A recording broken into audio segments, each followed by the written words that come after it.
Welcome to another episode of Talking College Football with J.J. Kitchen. Of course, I'm your host, J.J. Kitchen. Got a great show on tap for you guys tonight.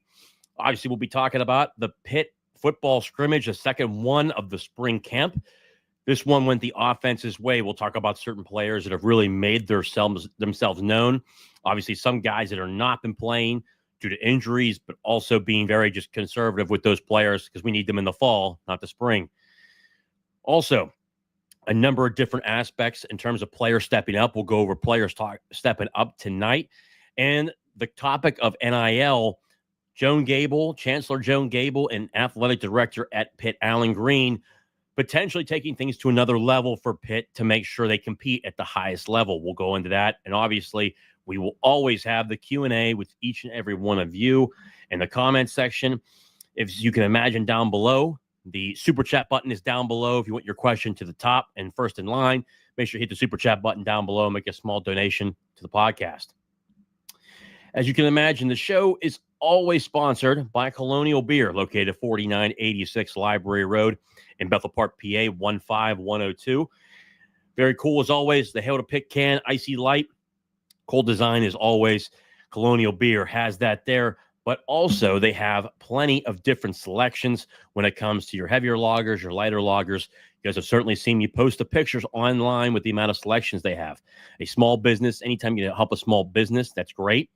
But more importantly, two great pitmen who do a lot of work for, one, the university, but also donating their own money to Alliance 412 and the Athletic Directors Fund. They do a huge amount of work for that and also raising money for Pitt football. Make sure you go see them at Colonial Beer, located at 4986 Library Road in Bethel Park, PA, 15102. Also, the show is sponsored by Thompson Law Group with Brian Thompson. Call them at 724-799-8404 or reach them at thompsonattorney.com. Brian Thompson, a dear friend of mine, someone who I've known for a long extended period of time. Not a friend, but more family for me. I use him for all of my needs, someone who's extremely intelligent, hardworking, and is there for you, the person each individual needs to make sure he has the right outcome that you're looking for. The great thing about Brian not being one of the larger law firms, he looks at you as the individual, not a number. Brian's truly incredible because he comes from a great family, has a great family, and does a lot of work in the community. He's always there to answer your questions. And if he doesn't have the answers, he'll guide you through the process to make sure you have the answers that you need, especially when it comes to topics of debt or any other questions when it comes to attorney needs. Make sure you get Brian Thompson a call at Thompson Law Group and Brian Thompson. Call them at 724-799-8404 or visit them at thompsonattorney.com. And lastly, the show is sponsored by The K Collection, the coffee brand by Austin Kitchen. You can find it at www.thekingscraft.com. The K Collection in a very cool, unique bag, black bag. And it's a backwards K because obviously Austin plays for the Seattle Mariners, a left-handed pitcher for the Seattle Mariners. I personally use the coffee. Obviously, Austin is my younger brother. I certainly use it. And for me, if someone like myself who is not a coffee goer, it's very unique. I like it. I use it every morning. It has certainly saved me a lot of money in terms of buying energy drinks or anything else on the market to where I get to my office and I need 4 or 5 of those a day. It's nice to have just a couple cups of coffee and I'm on my way and ready to go. Make sure you go to the K Collection, the coffee brand by Austin Kitchen, located at www.thekingscraft.com, the K Collection. Make sure you guys go see that today. Okay, well, we're going to get into it. Hall of Fame College Football Big Dog, my man Jason Watkins over at the Hall of Fame College Football Podcast. Make sure you give him a follow. Truly one of the best. Him and Coach, obviously, are two of the greatest people you'll meet, and someone that I could not suggest more from being a subscriber myself, but being on the show. They're tremendous people. The K Collection, I'm in. My man, as always, Jason Watkins is the best, to say the least. Obviously, we'll get into a number of questions. Stephen, Pitt is getting killed in recruiting by Penn State and Pittsburgh, and these are highly thought of and highly ranked players. Won't win big till you get Jimmys and Joes. Stephen, to your extent, I think I talked about this and I posted about it. You know, Khalil Taylor, who I really believe is a top echelon football player. Now, Stephen, when it comes to, Sieg, obviously the quarterback out of Fort Cherry, I thought he was good. The most recent one, besides Khalil Taylor, was a commit out of, what was it? I cannot remember the high school. I think it was Darren something. That was a pretty much of a reach. I was kind of shocked from the numerous of people that I've talked to through different circles in the WPIAL, from head coaches I've talked to. He seems to be a player that has regressed. I can't remember. It's the player just committed just before Khalil Taylor. That's a big deal. But Khalil Taylor is a guy that I think that is really important to get. It also must be noted that Pitt also has a 4-star commitment right now in the wide receiver class of 2027. I think it's great. I think the way that, from how I was educated on it, is that Pitt waits till 2026 to really get people involved. Obviously, Corey Sanders and Archie Collins and Cade Bell have been to Seton LaSalle High School. I know that for a fact from talking to students, athletic directors, people who are certainly there in the building at Seton LaSalle. They were currently there as well. But as we've seen across the country, my biggest thing, from personal reasons, and obviously, for me, more of, how do I want to call it, for selfish reasons, I like WPIAL guys going to Pitt. And we've had a number of WPIAL guys go through there. There are a number of WPIAL guys that are currently there. At the same time, Stephen, this isn't 2001. This isn't 2002. It's not 2005. It's not 2010. The amount of players that go into the portal from Penn State and other schools who are WPIAL guys, Florida, Donovan McMillan came back. Obviously, we've had Dane Jackson there, DeMar Hamlin, 2 guys that are in the National Football League. Cameron Lindsay, 4-star linebacker. He's there at the Pitt right now. I mean, there's currently a lot of players there right now. So I think right now they're getting beat on the recruiting trail with kids coming out of high school. But we've seen numerous players come back to Pitt, and I've heard from many of players who are on different rosters reach out to me and have the opinion that they're going back to Pitt or looking to transfer to Pitt.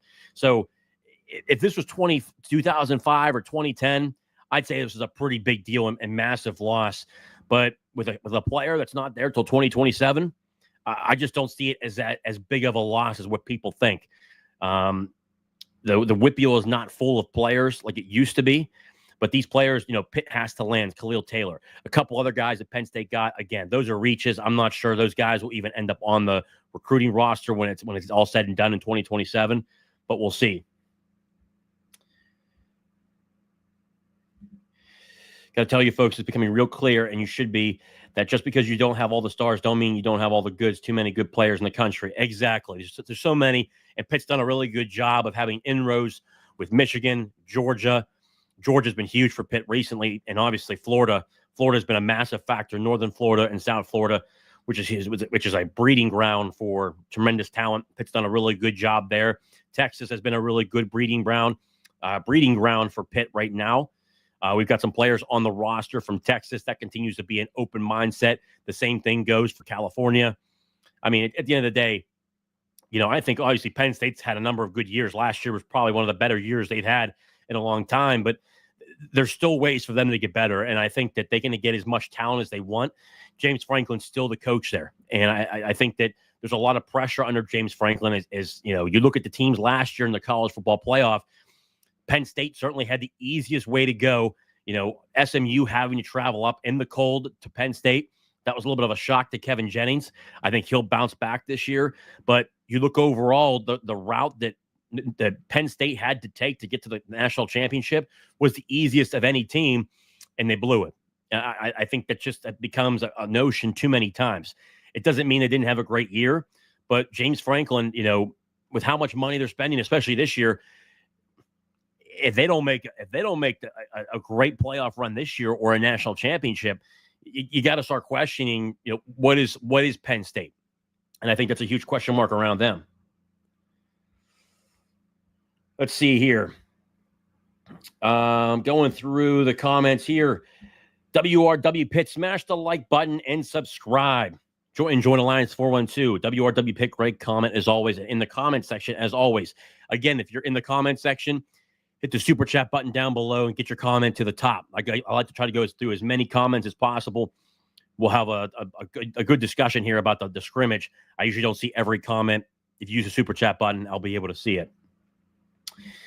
Who shined on offense and defense? And this is a great comment here. And I've got a number of different notes through there. And it starts really off, were the QB sharp? And the answer is yes. This was a huge bounce back performance where you wanted the offense to see its next step. And when it comes to quarterback play, the younger quarterbacks really had themselves a day. Julian Duggar had himself a good day. Julian continues to show a lot of progression, and I think the progression is there because of the repetitions he's now getting in practice as the backup quarterback. The one who's really been a surprising factor, and from anybody that I've talked to when it comes to the quarterback room as a major surprise, is true freshman quarterback out of Ohio, Mason Heinschel. If you can remember, Cade Bell talked about during signing day that Pitt really held off Michigan. Michigan came in pretty hard towards the end to try to get Mason Heinschel as a quarterback at Michigan. Pitt was able to hold him off, and he is having a tremendous camp. Has not hit that freshman wall yet. Through the first real 3 weeks of spring camp, and really 2 more weeks to go in spring camp before the spring game on April 12th, he's had one hell of a camp. He had 1 rushing touchdown, 1 passing touchdown in the scrimmage, which was really, really good. Eli Holstein, he had a good day, not a great day. From what I was told, missed a couple wide open passes, which wasn't a good thing to hear. Did connect on 3 deep balls that were really good, pushing the ball down the field. Did not have any passing touchdowns, but did have a rushing touchdown. The offense was able to move the football through the air and on the ground. A much nicer day than what we saw previously the last Saturday, where it was a lot of wind down at Acrisure Stadium. A lot more movement with the offense from a number of different players. Jaden Moore, defensive end transfer from the University of Oregon, had 3 sacks on the day through the numerous quarterbacks. I mean, they played over 100 different snaps through the scrimmage, which was really good overall. Great work overall. Jaden Moore had himself a really good day. When it came to offensive linemen who really produced at a high level consistently, where the standards up here, we want to get guys where they're not down here, or they're fluctuating. We want guys right here the entire time. Guys like Jeff Percy, B.J. Williams, Ryan Bayer, and Kendall Stanley had themselves a really good day up front. A lot of consistency. You saw guys push people off the line of scrimmage, being able to move people across back and forth. Now, you might see that as a negative towards the defensive line, but I think when you're facing the same team and you're facing yourself back and forth throughout spring camp, throughout fall camp, it's really hard to judge on how these guys are performing and at the level they're performing. So the offense certainly had a great day. They won the scrimmage. Kenny Johnson, another guy who really stood out in the wide receiver room. He will be wide receiver 1 this year. He continues to develop and continues to show that he can be that wide receiver 1 that we need him to be. Raphael Poppy Williams and C.J. Lee are currently still out. Those are 2 guys that haven't been practicing in the spring, which I think is a good thing. We don't need them. They know the offense. They'll be ready to go during fall camp, which will be really good. Deuce Spann, the wide receiver transfer out of Florida State, had himself a good day. Really good acrobatic catches on the outside and also over the middle. He certainly looks the part at 6'4", 210 pounds, a guy who can stretch the field, really get you those opportunities over the middle of the football field where you need to move the chains. You want big chunk plays. He's a guy that can certainly do it. Another surprising player who continues to show up on the outside, Zion Fowler-El, who continues to have a good camp, but true freshman wide receiver Tony Kinsler. Tony Kinsler has really evaluated himself and really made a name for himself so far during camp. Hasn't hit that freshman wall yet as well. And I think that you're starting to see more and more of the production through back and forth of this offense. You're starting to see more depth. And we talked about it last year. Depth is a major factor if Pitt wants to go to that next level. We saw a number of different ways last year. Pitt was 7-0, loses its last 6 games. Personally, me, I don't even consider the bowl game because 9 starters were out. We were down to a 5th-string quarterback. If Eli plays in that football game, if Julian Duggar plays the full game, Pitt wins that game. But you look at the last 5 games of the year, too many injuries across the board where we didn't have the level of competition up front. We have those guys. It makes sense that Jeff Percy, Ryan Bayer on the outside, 2 guys at the tackle positions playing at a high level. Inside, B.J. Williams, Kevin Gouveia, the transfer out of Richmond, continues to show those next steps. The progression from week 1 scrimmage to week 2 was instrumental. I mean, we talked about the major concerns last week, how Though the right side of the offensive line with Lyndon Cooper, B.J. Williams, and Ryan Bayer had themselves a day. They know the offense. They know how fast they want to go. Jeff Percy and Kevin Guvia and Kendall Stanley were really catching up on that other side. It's starting to finally come together. Jaden Moore was able to move back and forth on both sides of the defensive end position and able to get 3 sacks, which is really good for him. But the number of different rotations between the first group and the second group really played a part in that. But Jaden Moore, a guy on the defensive side, continues to show up. The 2 starters, in my opinion, at the defensive tackle position continue to be Sean Fitzsimmons and Nick James. Those 2 have really solidified themselves up front. I think that at this point, we could really, pencil them in as starters. You look at 2 guys like that were, they're always competing in a Pat Narduzzi team. No one's guaranteed a starting position, but the way those guys continue to play day in and day out really has provided the opportunity to play at a high level. The guys behind them, Jasir Whittington, Francis Breu, certainly looks the part. He looks to take that next step into the progression point to where he can now become a force, not just in the run game, but in the pass game. A lot of pressure up front and up in the middle. He continues to make that jump. Isaiah O'Neal continues to get better, a guy who's added size from this offseason, which I think was an overall need that we wanted to see. I thought Isaiah O'Neal was a little bit too small to play the defensive tackle position last year. He was able to buff up, add that weight on. And as he goes through the summertime, he'll only add on more. But obviously, the Pitt Ironworks has done a tremendous job in making sure these younger guys are starting to get more weight on, allowing them to produce in the weight room, which allows them to produce on the football field as well. And you continue to see that back and forth. When it comes to the running back room, Jules Goff had himself a really good day, a guy who continues to run hard, continues to run at a high level. Ja'Kurian Turner, another guy who was able to get a lot of repetitions. I think he'll be a guy to watch for this year. I still think that Pitt will go out and take a look at bigger backs just to have that change of pace guy in there. I think it's always good to have a bigger back that could rotate in. You're looking at this offense. It's speed throughout the offense. It was a real transformation from last year to this year. And the same thing goes for Andy Jean. Andy Jean had a couple great catches from what I was told. Tremendous athlete. I think he's going to be an absolute star in the making as a guy who's I think he's a redshirt freshman, a redshirt sophomore. He continues to show up and really produce in this offense. It's one of the reasons why he came to Pitt, because of the willingness to push the ball down the football field and get the ball into the hands of the playmakers. At the tight end position, Jake Overman continues to be the starting tight end to this point. You're still looking for those guys behind him to step up. I think Malachi Thomas could potentially be one of those guys.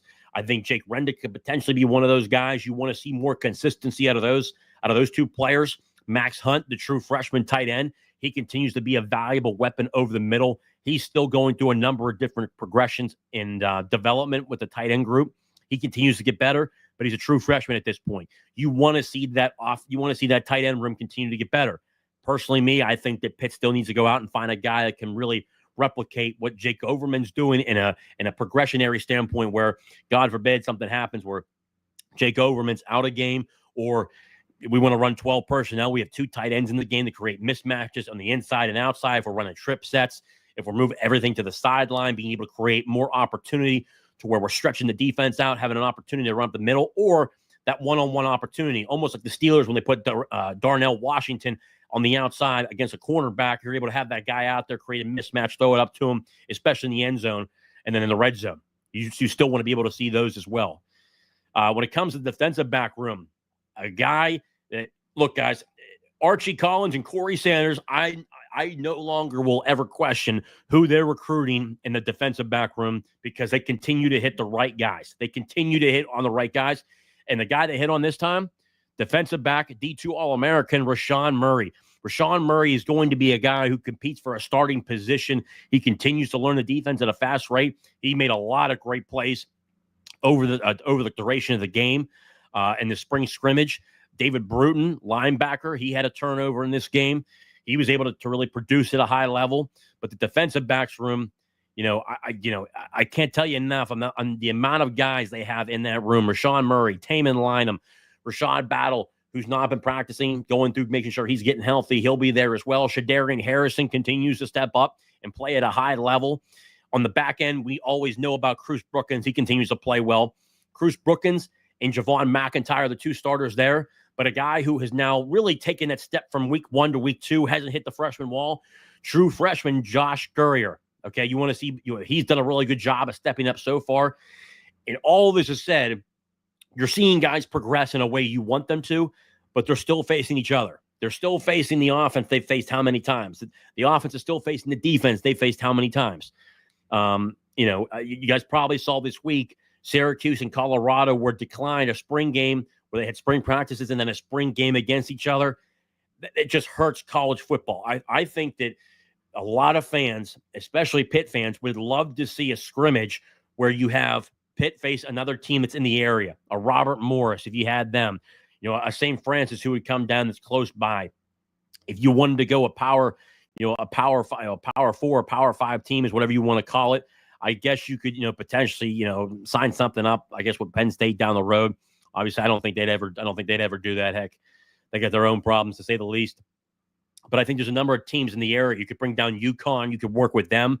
UConn, or a number of different teams. You can bring down Rhode Island, Youngstown State. Youngstown State could certainly come down.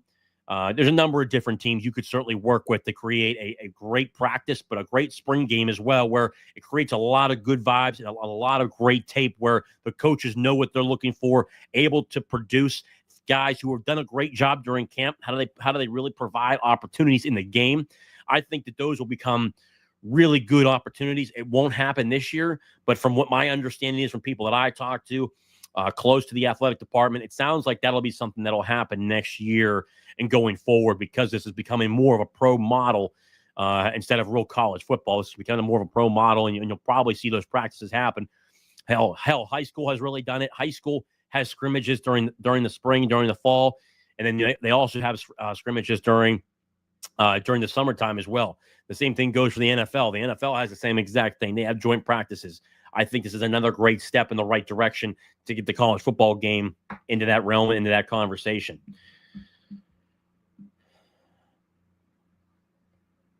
Let's see here. Obviously, a lot of questions coming in here.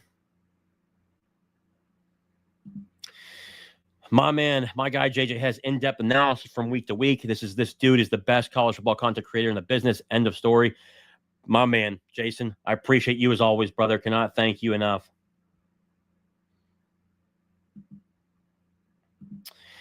As a spring practice, I suggest Ohio State. As a big draw as Penn State. Yeah, that wouldn't be a bad idea. You could do a lot of different things like that. You could bring them in because obviously they're not on your schedule, which isn't a bad thing. You'd probably want, like you guys have said here, obviously Joey. We'll get to that question here in a second. Let's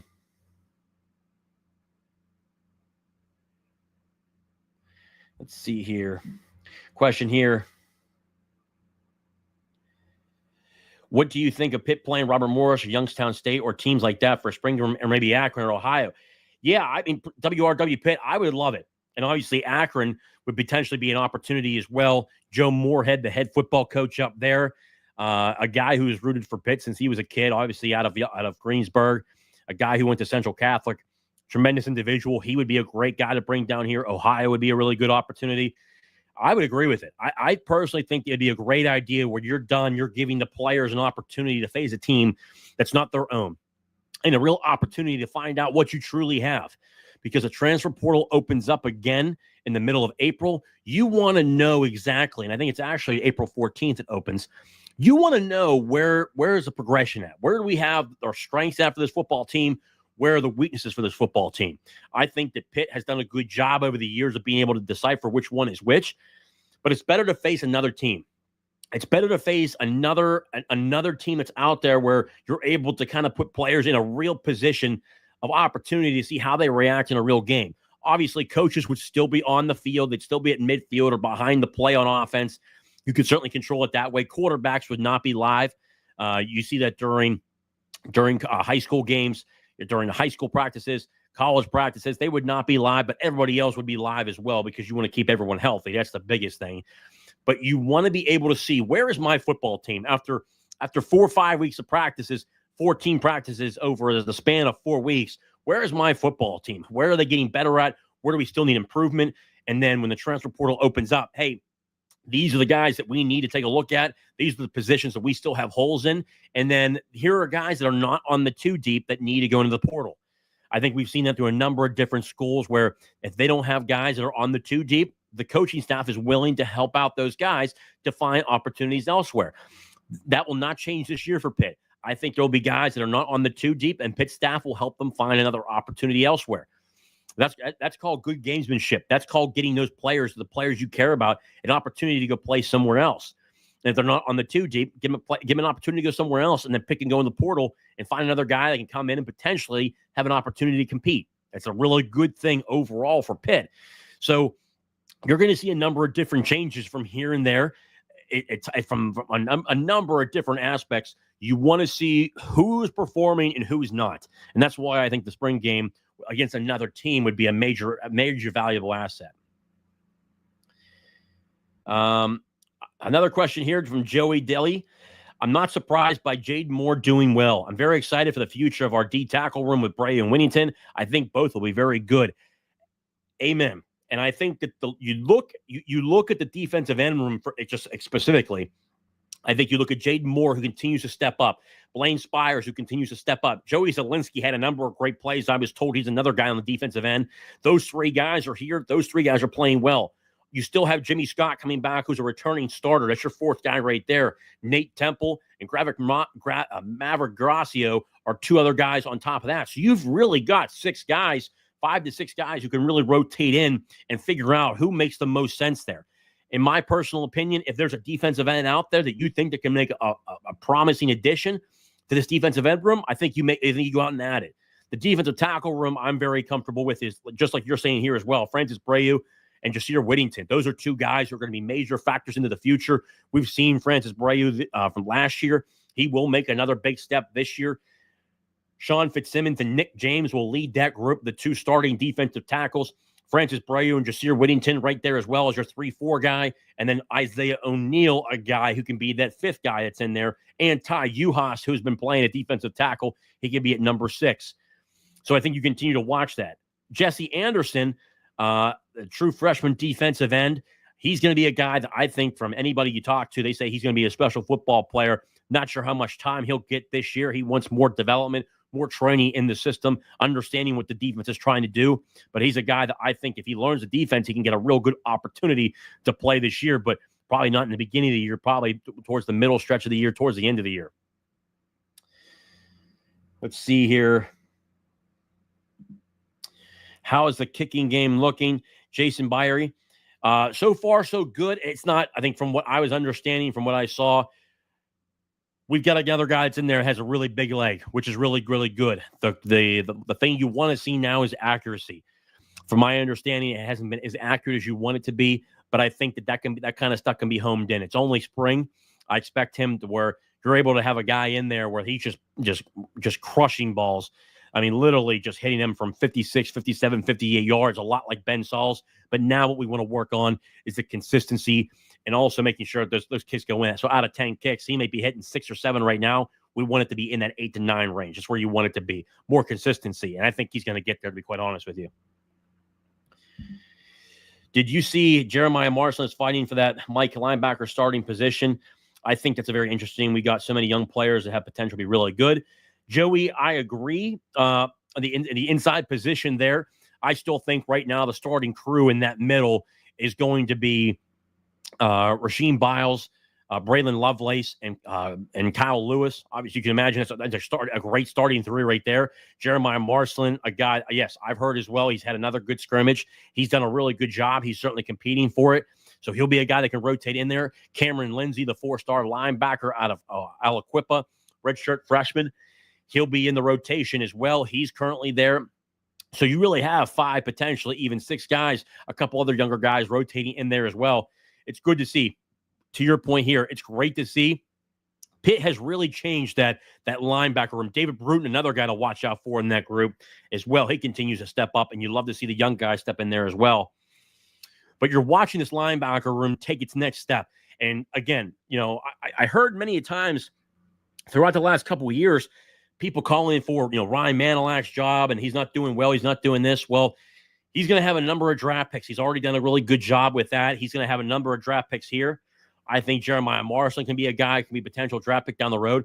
Kyle Lewis will be a draft pick. Rasheem Biles will be a draft pick. I mean, there's 2-3 guys right there. Plus, with Servassier Dennis, that's 4 right there. They continue to recruit the linebacker position a lot better. And Ryan Manilak has been a great addition to that linebacker coaching room and continues to evaluate talent. I think he's done a great job of recruiting. He certainly does look to add in Ohio, Georgia, Florida, does a lot of work in Michigan as well. He continues to add the right guys, and we continue to put guys in there, and they continue to develop in the right way.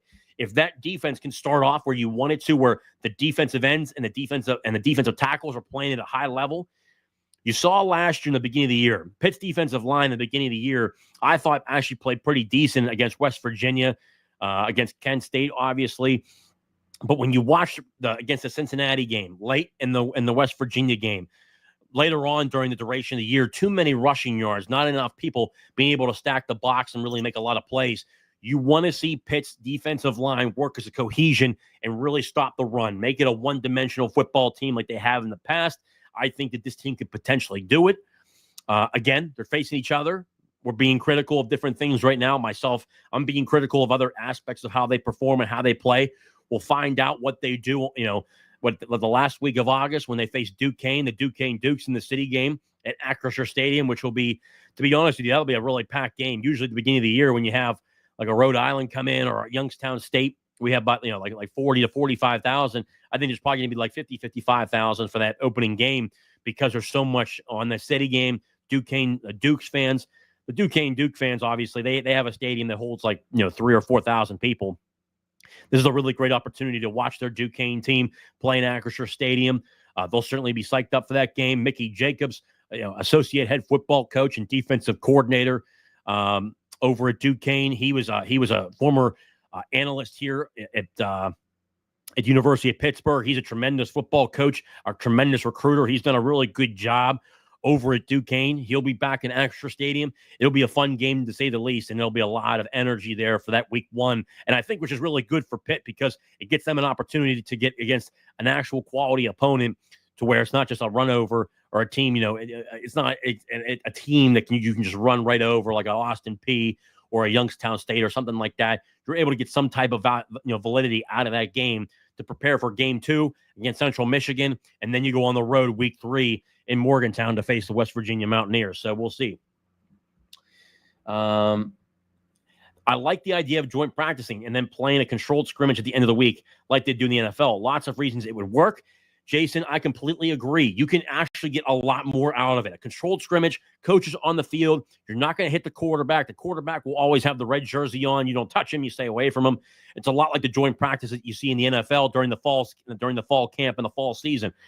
It's a lot better of an opportunity to where you're seeing where your football team is, where the pros are, where the cons are, where's our strengths, where's our weaknesses. I think those practices can be a really major benefit to what all these college football teams are looking for, and that's prepping for the season ahead. I think it'd certainly be great, a great aspect. Who's been the starters on the O-line? What have they looked like? Speedy Tortoise, we talked about it before. Jeff Percy did a really good job this past weekend. Ryan Bayer did a really good job. B.J. Williams did a good job, and Kendall Stanley did as well. From what it sounds like, the offensive line, when it comes to starters, that first group from left to right, left tackle, Jeff Percy, left guard, Keith Gouveia, transfer out of Richmond, center, Lyndon Cooper, returning starter, at right guard, B.J. Williams, returning starter, and then right tackle, Ryan Bayer. Ryan Bayer played left tackle last year. From everything that we've heard, he feels a lot more comfortable on the right side. Seems to be his more dominant side, the place where he feels most comfortable. We've kind of seen a resurrection this year from the left side to the right side. I think Ryan is finally on the correct side in a way that he can really produce at a high level. We saw this offensive line really this week. We saw this offensive line this week finally step up. That week 1, I talked about it. I was very critical last week. I said the offensive line did not do a good enough job. You saw Ryan Bayer. We talked about it. Ryan Bayer, B.J. Williams did a really good job on the right side. But the left side, Keith Gouveia, Kendall Stanley, Jeff Percy, they were trying to really catch up. You saw more of a cohesion unit up front this week. Now you want to see it go into week 3, that third practice and that third scrimmage, and then The spring game, everything will be really divvied up, so you'll probably see a lot more, shim and shake there. But overall, the offensive line looks to be Percy at left tackle, Keith Gouveia at left guard, center will be Lyndon Cooper, and then right guard B.J. Williams and right tackle Ryan Bayer. Backing them up, Jackson Brown at the guard and tackle position, Isaiah Montgomery at tackle, right tackle preferably. At left tackle, backing up Kendall Stanley will be the backup right now. Left guard position, Caleb Holmes, a former 4-star offensive lineman out of Georgia, former teammates with B.J. Williams. He looks to be the backup there. And then at the center position, why am I forgetting his name? Not Ryan Hartman. I'm forgetting his name. Ryan something as the backup at center. I'm forgetting his last name and drawing a blank on it right now. I guess you'll probably help me out with it. Let's see here. Oh, super chat here. Another Wombat. Thank you, sir, for the super chat here. Obviously, if you make a super chat, it comes up to the top of the screen. It pops up on here for me, and we get to it ASAP. So, again, thank you for the small donation to the podcast. So, when it comes to an early prediction, I posted a video roughly about a month ago, and I had Pitt right now. I think as it continues to go on, I want to see more in the spring game. I want to see more during the offseason. But right now, I have the ceiling for Pitt, really at the 10-game mark, the bottoming out, the floor being 6 games. I think if I had to be, thank you, Joey, Ryan Coretta. Yes, Ryan Coretta backing up at center. Another Wombat, I have Pitt going 8-4 right now. And I went through the video. I could potentially see in 9-3, depending upon what Florida State looks like. I think Florida State being down there in Tallahassee could be a major upheaval for Pitt. Pitt did a good job in 2020. I think it was a 48-14 game. Pitt, just beat the living hell out of Florida State down there in 2020. So I had it at 8-4, but then 9-3 if you count it, if you flip the Florida State game, because I've got a lot of questions surrounding Florida State. Tommy Castellanos is now the quarterback down at Florida State. I think it's going to be 2 straight years of bad quarterback play. I think Tommy Castellanos will be better than DJU. But Castellanos is not a guy you're going to throw 30 or 40 times a game. I think they're going to run a lot of RPO system, a lot of slant routes, a lot of opportunity where you put the ball on the outside, being able to create opportunities for their wide receivers. I still think they have some problems up front from coaches that I know that have been down there as analysts and coaches. They talked about the offensive line not coming together yet. They're having issues there. Another one, Gus Malzahn, the former head football coach at Central Florida.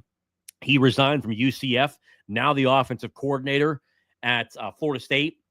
They're certainly transitioning into a completely new offense, new guys in terms of all levels of the offense, 2 or 3 different new wide receivers, 3 new offensive linemen up front. They're still trying to get things together, and I think Castellanos is just not the quarterback that people really think he is. He got benched at Boston College, did not handle the situation well there, really kind of allowed Tommy Castellanos to hit the portal because the way he handled things up there did not handle it like a leader or a captain of that football team. So they really let him go. If you can't play in a pro-style offense and you can't play it in a place like Boston College and you're having issues there, completing passes, I think it's a potential issue for down the road. So 8-4, 9-3 is where I have it now. If you flip the Florida State game to a win, I got Pitt really at 9-3 to this point. We'll continue to watch it. I think that, and the reason why there's a lot of validity around it, I think it's good that Pitt has Miami late in the year. We'll see what type of Notre Dame team shows up this year because of all the guys that were currently left there. I have Notre Dame being a loss, as you can imagine right now. I think that Coach Freeman, Marcus Freeman, is a tremendous football coach. I think he's going to have Notre Dame ready to go. I think they're going to be in for another special season. They're not going to have too hard of a schedule going back to back. I think USC and UCLA are on their schedule again. USC and UCLA, since, even their last 2 or 3 years in the Pac-12 were not good. Last year was a really bad year for USC. I don't think they're built for the Big Ten. I don't think they're recruiting at a good enough level to get those guys there. I think Lincoln Riley could potentially be on his way out. I think, when you look at a guy like him, he's pretty dirty as it gets in terms of recruiting and coaching players. But I just don't think they're built for the Big Ten. I think they're in for another bad year. They'll have Army on the schedule. They'll have Navy on the schedule. So those teams will certainly be in there. But it'll be fun to see where Notre Dame is at the end of the year. That could be a pro or con for Pitt. I mean, we saw at the end of this year where there was more injuries. It would certainly be a con for Pitt. It would not be good for Pitt to face them at the end of the year. Jason, yep, Lincoln is a fraud. I agree 110%. But I think right now is a safe bet, more like 8-4 right now is kind of where I have Pitt. We got to see how this offensive line continues to come together. What does it look like in person? I'll be able to watch that during the spring game to see what it looks like. And again, it's going to be vanilla as always. And for all the fans that are watching this show right now, the spring game will not be the end-all, be-all. The rosters will be mixed up. It'll be 1s, 2s, and 3s all mashed up together. The offensive scrimmage will be very much vanilla. It's not the end of the world. I'm kind of looking at I want to see the sizes of these guys. I want to see the physical statures of some of these guys, how they run, how they catch, how they block, their footwork, their technique, how violent are they with their hands on offense and defense, the offensive line and defensive line position. So there's a number of different things I'll be looking at during the spring game. And then for the people that are asking, it'll be fun to see all of you guys tailgating for the spring game. If you guys have not heard, I will certainly be there. I'll be walking around. We'll love to meet a bunch of you guys. I appreciate everyone tagging me in their tailgates. It'll be a lot of fun. I look to move around quite a bit. Certainly be meeting up with a lot of the Pitt parents, but meeting with each and every one of you who support Talking College Football with JJ Kitchen. It's always great to have that conversation and talk more in depth about maybe some stuff I don't talk about on here when it comes to Pitt and where things are going. So it'll be great to see all of you guys there as well. Another Wombat, 8-4 is where I kind of have it now. If you flip the Florida State win, it goes to 9-3, but I'm good with 8-4 right now. And again, thank you so much for the super chat. Do you have a statement for the year, something to truly determine if this offense and team made strides forward? Let's see here. Let me see. Do you have a statement game for the year? Oh, okay. Well, I see what you're saying here now, Will. Okay.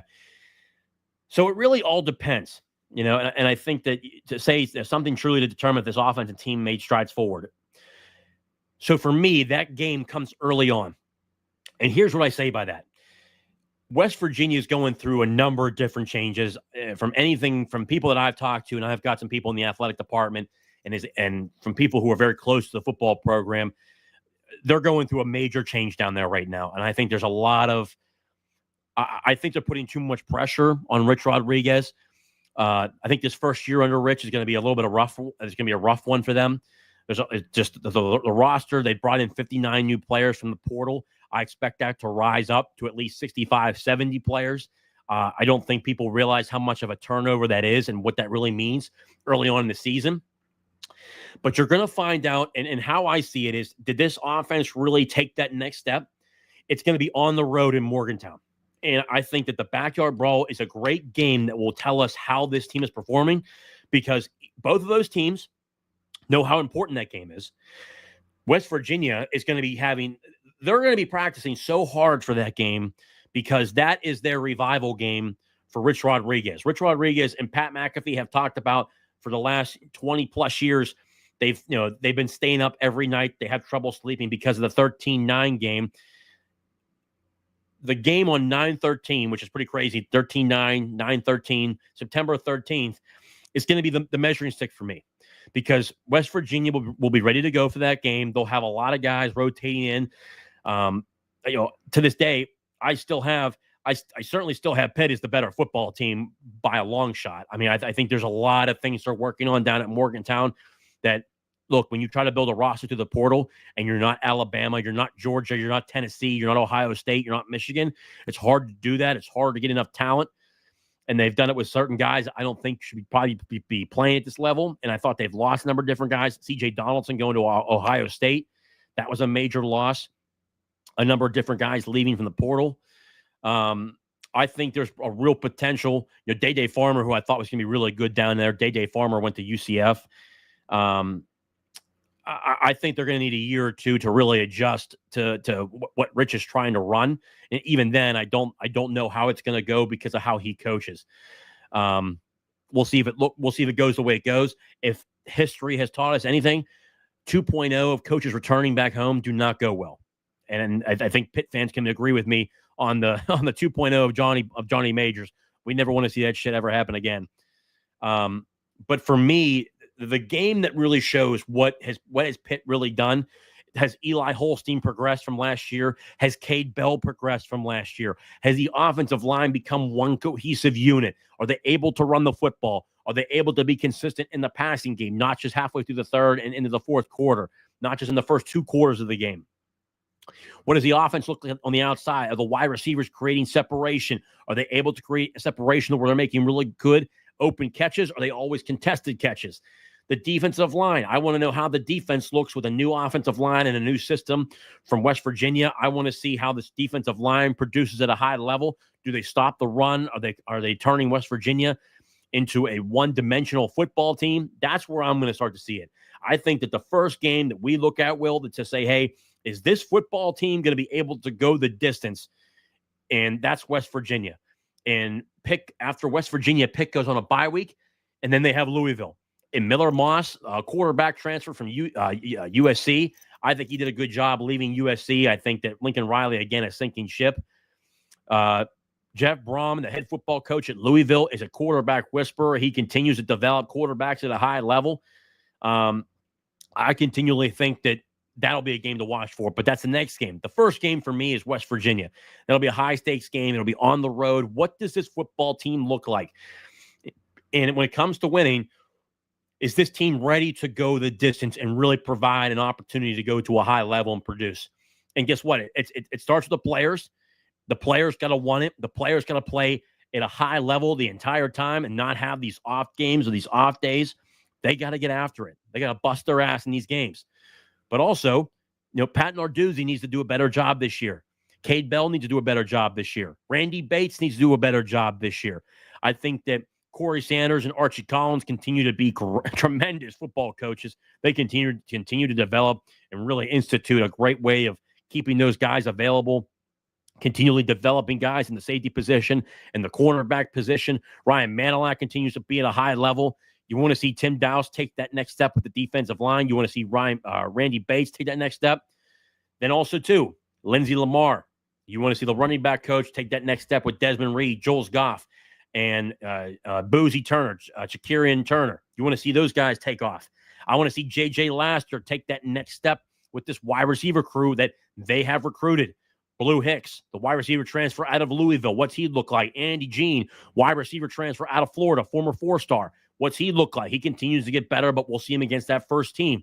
Deuce Spann, he was a starter last year.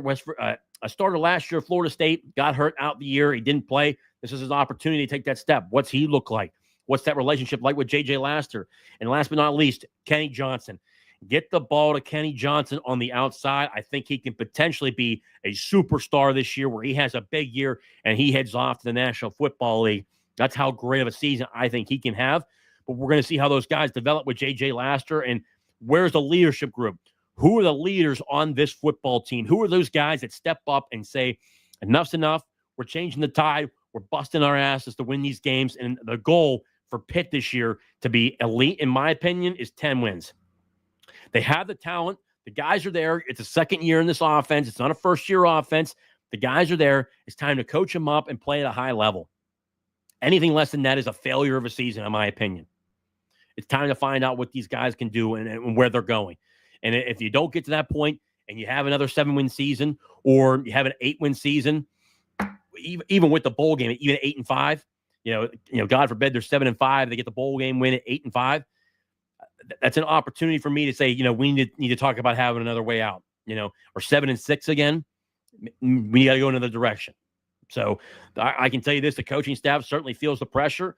They know what's up. They know what's at stake. They know the things are going to be happening. They got to win football games. It's the nature of the beast of the NCAA at this point. And the next 5 to 6 years for Pitt football is crucial. And it's got to start now. They got to start busting their ass and really producing at a high level. And I know they can. And again, I said that during a tweet this week, Joan Gable and Alan Green are 110% in. Alliance 412 had another huge partnership with a revenue-generating organization. Adam Gunn, the COO, Chief Operating Officer of the organization, does tremendous work with NIL groups to find revenue streams, new revenue streams, and make it to the elite and the top echelon of college football. Chris Bickle, another guy, and again, people ask me, well, I'll see it first before I start to believe it. which is the notion of Pitt fans, which is why so many losing seasons have happened, or, why average seasons happen, because fans don't buy in. That's a whole nother story. But when Chris Bickle, who has put in millions of his own money, that's a guy that I trust. And when he goes to market, he goes to ESPN and says, I've been in those rooms. We're going to compete at the top echelon of college football, and we're going to compete at the top echelon of revenue sharing. And then I hear from within the athletic department that changes are being made to compete at the highest level with revenue sharing. You're seeing the two hires between the two new hires. If I'm looking here, I can't remember their names. Let's see here. Pull up their names here. And I'll probably end up sharing my screen here with you guys, because we didn't really talk about these hires, which is probably on me to an extent that I didn't bring this up, because I think it's tremendous hires. I think from a number of different levels. And it just really enforces Pitt's commitment to wanting to compete at the highest level. Let me see here if I can find it. The two hires they made.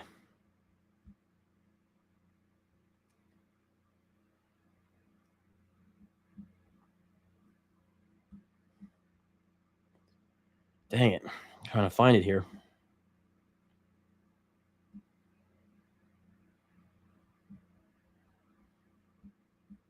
Maybe I can find it on Google here. Hold on. Let me see if I can find it here.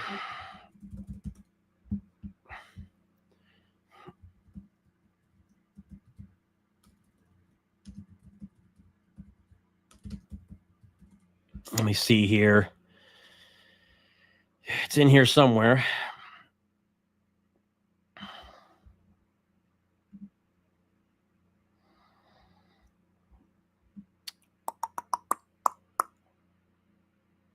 Let me see.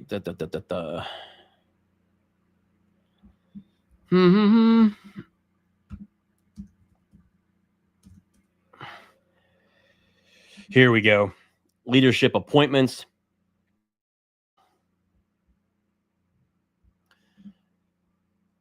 Here we go. Share my screen here with you guys.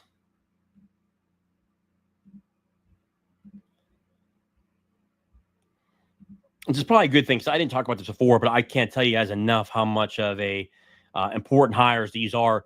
Obviously, 2025 football season ticket renewal deadline is April 1st. That's coming up on Tuesday. If you haven't done so, make sure you renew your season tickets. I've done that myself. But here, big news here. Probably zoom in on this a little bit. 2 hires to the executive leadership team, which will be a major factor in what Pitt looks to do in creating more revenue and really just to derive an opportunity to jump up towards the top echelon of college football, and where I think they're behind on right now, which is a really good hire by Alan Green, who wants to win at all costs. And again, I've heard that from numerous people. He will win at all costs. So he's going to be spending money for sure. But Brant Ust, Senior Deputy Athletic Director, Administration, and then Kyle Bruce, Senior Deputy Athletic Director, External Relations, and CRO, Chief Revenue Officer. He's a Chief Revenue Officer, and going into a number of different things here. Go into a little bit of their backgrounds here. I think the first one here, Bruce. Bruce brings innovative track record of success to Pitt. Bruce joins the Pittsburgh Panthers from Ole Miss, where he was a Senior Associate Athletic Director for Strategic Engagement. In this role, he spearheaded the department's external strategy with a focus on brand advancement, fan development, and revenue generation. He had a direct oversight of the department's broadcast, communications, marketing, content strategy, fan experience, creative, and in-venue production units. A key architect of Ole Miss's external growth, Bruce served on the department's revenue generation working group tasked with finding new sources of revenue and coordinated plans with the resulted in record attendance. If you remember this, guys, Ole Miss was not selling out their stadium before. They were having issues with selling out their stadium. So this was a huge major factor here in terms of Ole Miss jumping up and being able to sell out every single game. So resulted in record attendance, engagement, and revenue. Record attendance, record engagement, record revenue. He also worked closely with the Rebels' corporate partnerships team in development and fulfillment of sponsorships, and liaised with the department's NIL collective on marketing and revenue generation campaigns. Bruce is very familiar with the ACC, having worked at Virginia Tech from 2020 to 2023 as an associate athletic director for digital strategy and innovation. He drove the department-wide initiatives, inclusive of ticket sales, fundraising, branding, and public relations. He built the Hokies digital strategy unit from the ground up, dramatically impacting revenue and attendance from across a variety of sports. From 2017 to 2020, Bruce was director of digital strategy at Washington for the Huskies in the Pac-12, where he was responsible for the Huskies' digital presence across the web and social media. Twice during his tenure, the Huskies marketing department was a finalist for Marketing Team of the Year, award presented by the National Association of Collegiate Marketing Administrators. Bruce's efforts with Washington ticket sales team garnered the Breakthrough Innovator Award and the Palestinian in 2019. Let's see here. And Brian, that's a great resume, by the way, right there, man. Holy hell. That's really good. Ust owns impressive wide-ranging administrative experience. Ust previously served as the leadership roles at Air Force Academy from 2023 to 2025, and also in Auburn worked with Alan Green from 2018 to 2023 and his alma mater, Notre Dame. He worked for the Notre Dame Fighting Irish from 2014 to 2018. Again, another guy with impressive revenue across a number of different teams. Air Force, Auburn in the SEC, and Notre Dame out of Independent. He also owns administrative experience with USA Baseball from 2010 to 2014 and was an assistant baseball coach at Michigan. As a senior associate athletic director at Air Force, Ust was the administrator for the Falcons football, cross country, track and field, wrestling, and tennis teams. As football administrator, he was a key liaison between the Academy and Mountain West Conference, being able to drive that. And obviously during conference realignment, he was able to get Air Force into the conference. Ust was an instrument figure in Auburn's planning and strategy implementation. In his senior associate athletic director role, he oversaw the Tigers' equipment, sports performance, sports medicine, and sports psychology and counseling divisions. Scroll down here. Ust was also integral for Auburn's partnerships with Under Armour and Aramark while providing administrative support for the Tigers' baseball, soccer, cross country, and track and field programs. A 2001 graduate of Notre Dame, Ust served as his alma mater as executive director of the Monogram Club and was the sport administrator for men's golf. A former infielder for the Irish, he is one of the most decorated players in Notre Dame baseball history, earning All-American 1998, Big East Player of the Year 1998, and Big East Rookie of the Year 1997 accolades. Selected in the 6th round of the 1999 Major League Baseball draft, played 9 professional seasons in addition with the Tigers. He also spent time with the Boston Red Sox, Pittsburgh Pirates, and Seattle Mariner organizations. Ust is also a 2-time alum of Team USA, having played for collegiate national team in 1998 and the International Baseball Federation World Cup team in 2005. I want to thank Alan Green for this opportunity. I'm thrilled to join the Pitt Athletics team during these historic and exciting times in college athletics. I look forward to working with coaches, student athletes, and administrators in the innovation and ingenuity and define the University of Pittsburgh. Hail to Pitt. So that's a really big thing. And again, these two guys are major hires in terms of spending money to make money. These guys are really in charge of being able to come in and create opportunities. Again, Notre Dame, Air Force, Auburn, big time, Ole Miss, Tennessee, Virginia Tech, again, another one. And again, he was instrumental at Ole Miss in creating revenue generation. So as you guys can imagine, those are massive, massive hires and will be a major factor moving forward.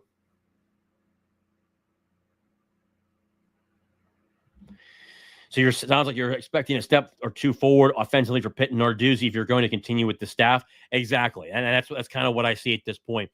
Pitt was 7-0 with a healthy roster. They went 7-6 with a non-healthy roster. The big thing for Pitt, stay healthy, but the depth is there. So if you do have a little bit of issues, you got to keep those guys in there. Now, obviously, keeping Holstein healthy is going to be a massive factor moving forward. He's got to stay healthy if Pitt wants to be successful. If they don't, they're going to have issues.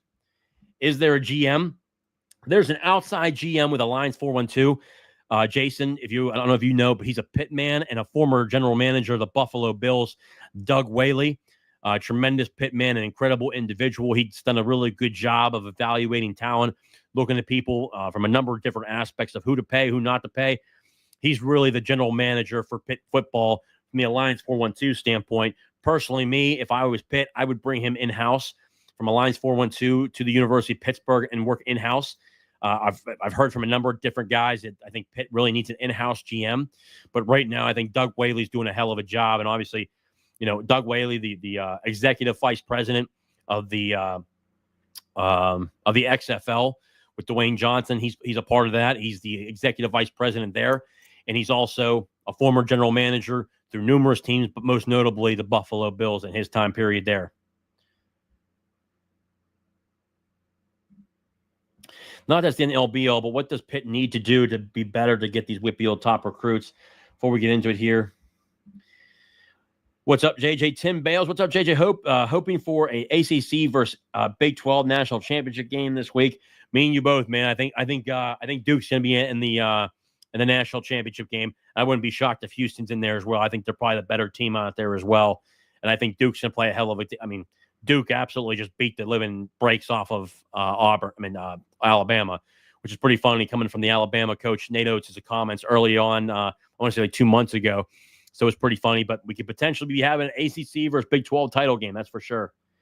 Another Wombat. Thanks for the in-depth answer. Show is incredible as always. Another Wombat. Thank you so much. And thank you for the super chat and always support for Talking College Football with JJ Kitchen. But back to here, not that it's the end all be all, but what does Pitt need to do to be better with these top WPIAL kids? I think Pitt's done a good job in the past, but recently there's a number of guys. The Fort Cherry quarterback, we lost a quarterback last year to Missouri. That was based on money. A lot of this stuff behind the scenes right now is based on money. I think out of high school, while I think it's important to get a number of these guys through the portal, I think Pitt's strategy in terms of paying players is to pay transfers and returning players on the staff and on the roster. I used to be upset about it, but with so many players transferring back to Pitt through the portal, I kind of almost don't even see it as a loss anymore. I just kind of, obviously Khalil Taylor. I think Khalil Taylor is going to be a hell of a player. I was big on last year, Tyke Hayes. I thought Tyke Hayes would have been a starter this year with Desmond Reed. Desmond Reed, obviously returning All-American. He's going to get the majority of the carries. But Tyke Hayes, I thought he was a tremendous athlete. And again, there's still potential down the road. If he doesn't like his position at Penn State, he can certainly hit the portal. That's certainly not out of the realm. I think he would be a tremendous football player for Pitt and would really take it to the next level at Pitt, to be honest with you. But Khalil Taylor out of Seton LaSalle. I know Corey Sanders, Archie Collins, and Cade Bell made a lot of stops there to Seton LaSalle. I know that for a fact. Narduzzi was not there. Narduzzi starts to make those rounds in 2026. And again, Khalil Taylor's a four-star prospect, a 2027 recruit. Pitt right now has a four-star prospect and 2027 recruit at the wide receiver position already. I think so much of this stuff changes, guys, from 2020. It's 2027, the class. I think that Pitt right now is more focused on the 2026. They've added a couple guys in 2027. But I think that Pat Narduzzi himself is more concerned about the 2026 class right now. But I think as we start having the season go on, they're certainly going to still recruit Khalil Taylor. Again, the previous kid who recruited, who committed to Penn State a couple of days ago, I think that's a little bit of a reach. He had been wanting to commit to Pitt or Penn State for months. Penn State got the okay. I think Pitt's looking to go another direction. At the end of the day, we still get WPIAL recruits. Some of these guys, you'd like to get more and more of them. But the way the transfer portal is, if you don't get them out of high school, I don't mind not playing. I do not mind not paying a high school kid $200,000 to join my roster and then potentially leave in 2 years and not even touch the field. That $200,000 can go towards somebody else who's on the roster currently, guys who are performing. And I think that's what Pitt does. Pitt's strategy is more of, we're going to pay the guys who are performing. We're going to pay the guys from the transfer portal. And that's where their money and strategy is at this point, which in a way, I don't disagree with. If guys are performing, they should be paid. A kid coming out of high school who wants to get paid $200,000, $300,000 when they haven't done shit in college, I personally don't understand that. I don't understand that strategy, which if you want to go ahead and spend it and you want those flashy, recruiting classes, that's great. But if I went back and did a 5-year stretch of schools like Penn State and look at the recruiting teams and look at Alabama and Georgia and looked at those teams and their recruiting classes and looked 3 years later to see who's still on that roster, they're very different. Those recruiting classes look a lot different, to say the least. So while I'm still mad that they didn't get a commitment from Khalil Taylor, they still have a year and a half. So a lot of things can happen.